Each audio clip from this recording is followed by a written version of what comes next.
Olá, saudações a todos. Sejam todos bem-vindos. Meus desejos de muita paz. Estamos estudando o livro Missionários da Luz. Estamos no primeiro capítulo.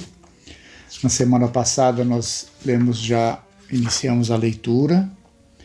E estamos aqui, paramos num ponto onde André Luiz está acompanhado do mensageiro, do instrutor Alexandre. Eles estão numa casa espírita, eles presenciando uma sessão de psicografia. Então eles estão descrevendo ali o que está acontecendo no ambiente, tanto dos encarnados quanto dos desencarnados. Nós paramos aqui num ponto onde eles estão descrevendo as energias que partem dos encarnados no momento das vibrações, das orações.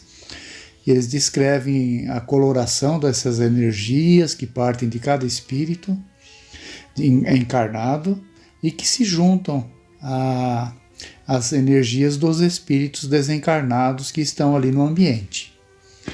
Então vamos dar sequência à leitura e os comentários serão feitos no decorrer da leitura. Semelhantes forças mentais não são ilusórias, como pode parecer ao raciocínio terrestre. Menos esclarecido quanto às reservas infinitas de possibilidades, além da matéria mais grosseira. Detinha-me, André Luiz dizendo, Detinha-me na observação dos valores novos de meu aprendizado, quando o meu amigo, terminada a dissertação consoladora, me solicitou a presença nos serviços mediúnicos. Demonstrando-se interessado no aproveitamento integral do tempo, foi muito comedido nas saudações. Não podemos perder os minutos, informou, e designando reduzido grupo de 6 entidades próximas, esclareceu. Esperam ali os amigos autorizados. Há comunicação? Indaguei. O instrutor fez um sinal afirmativo e acrescentou. Nem todos, porém, conseguem o intuito à mesma hora. Alguns são obrigados a esperar semanas, meses, anos. Não supunha tão difícil a tarefa, aduzi espantado. Então André Luiz estranhou aquela informação que os espíritos ali aguardando para dar a comunicação através dos médiuns, como o Alexandre diz, alguns esperavam semanas, meses e anos. E na nossa ainda incompreensão dessas situações, nós achamos muitas vezes que isso acontece ali, o espírito é levado e já imediatamente se comunica. Isso não acontece, ele tem que esperar o momento oportuno, a sintonia adequada com o médium. Então ele fala, alguns esperam semanas, meses e até anos.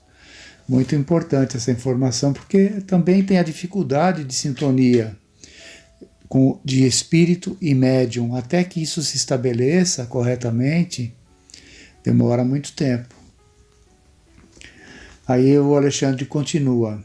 Verá, falou Alexandre gentil, e dirigindo-se para um rapaz que se mantinha em profunda concentração, cercado de auxiliares de nosso plano, explicou atencioso. Temos 6 comunicantes prováveis, mas na presente reunião apenas compareceu um médium em condições de atender.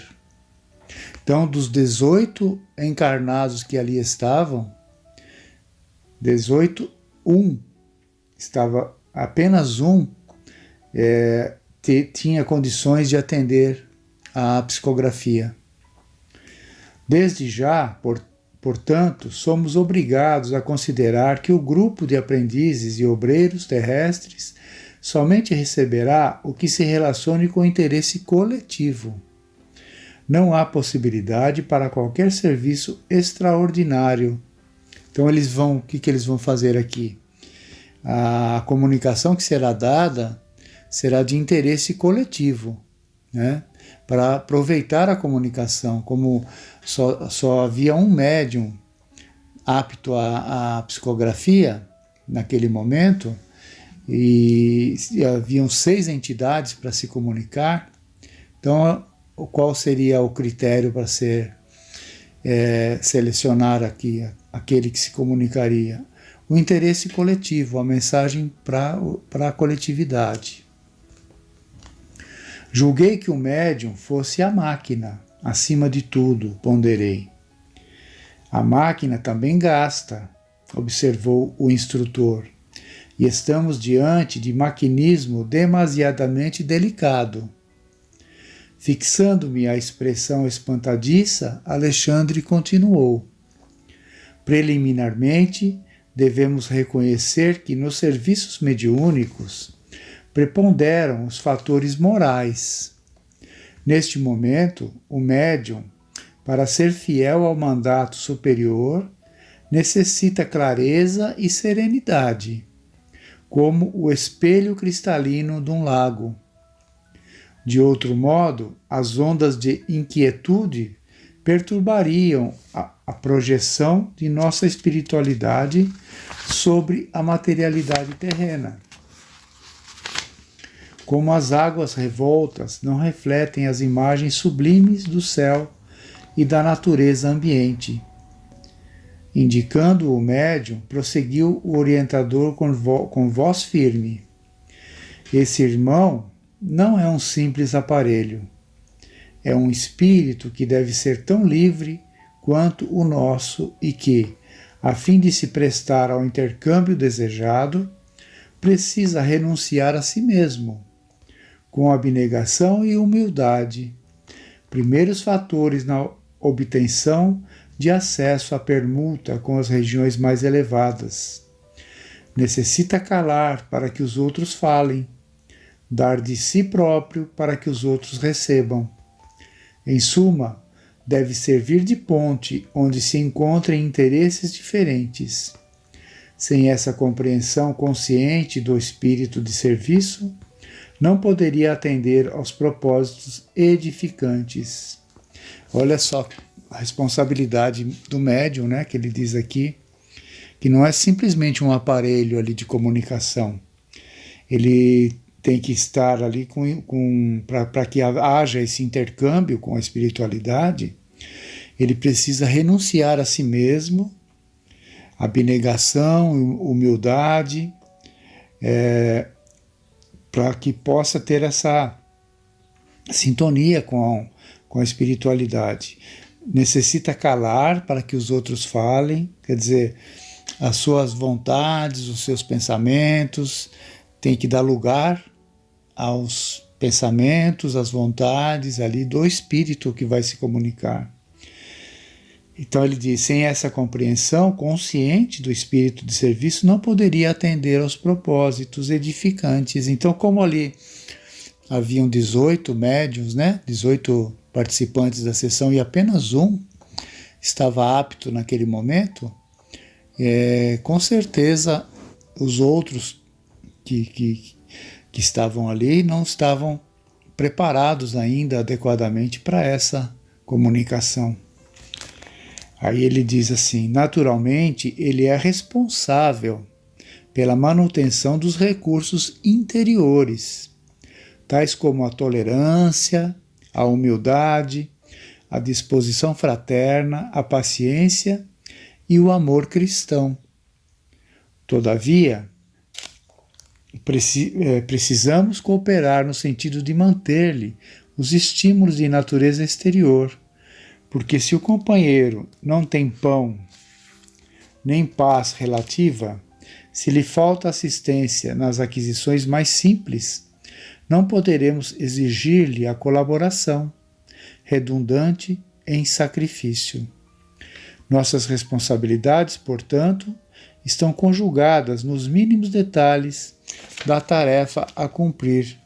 Olha só o que ele está dizendo, que o Alexandre está dizendo aqui, que na parte espiritual, né, a parte dos espíritos, eles têm a responsabilidade de manter estimulado, o estímulo para esse médium, para que ele possa se comunicar assistindo nas mínimas coisas, nas mínimas necessidades que ele precisa no dia a dia também.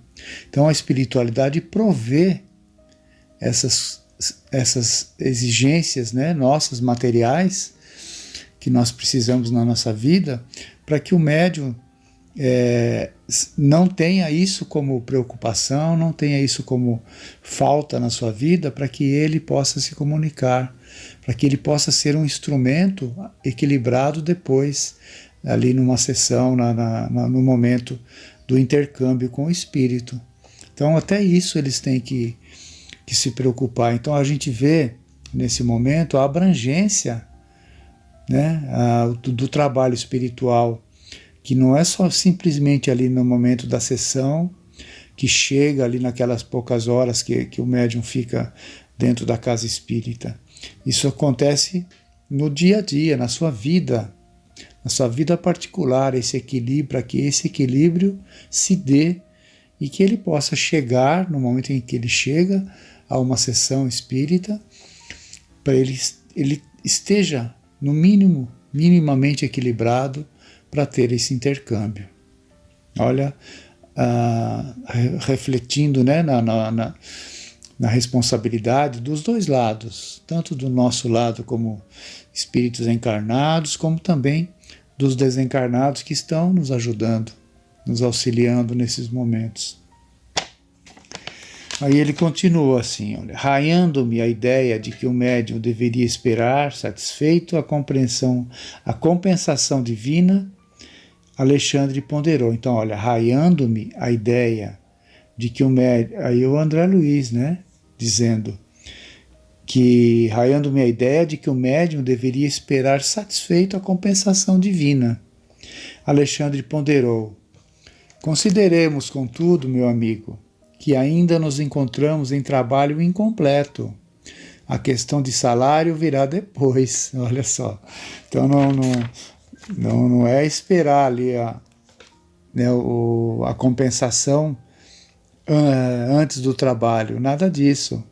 Trabalhar primeiro, né, que a compensação virá depois. Nesse ponto da conversação, convidou-me à aproximação do aparelho mediúnico, e colocando-lhe a destra sobre a fronte, exclamou: observe, estamos diante do psicógrafo comum.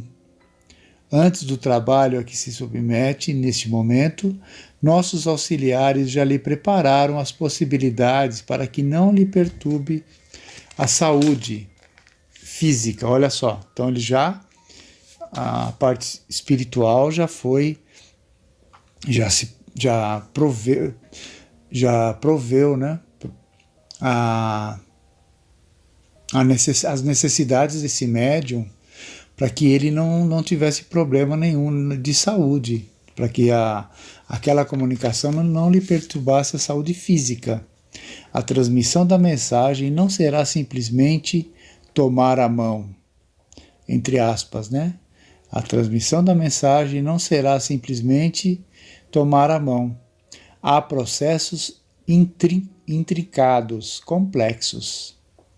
Ali eles vão iniciar então a comunicação e o Alexandre já fala aqui, não é simplesmente tomar a mão do médium e sair escrevendo, né? Há processos muito complexos ali que acontecerão e haverá ali a descrição, eles vão descrever essa situação. Então nós vamos refletir sobre esse material, entender ali a responsabilidade dos dois lados que ele fala, né? Especialmente ali do plano espiritual, que nos provê as condições para termos ali o estímulo no momento do trabalho e também do plano da nossa responsabilidade como médiuns, de ter tudo isso, saber que temos e saber lidar com isso, não desperdiçar essas energias de uma outra forma, né? Então que possamos refletir bastante durante a semana e semana que vem nós continuaremos. Fiquem todos em paz, uma boa semana a todos.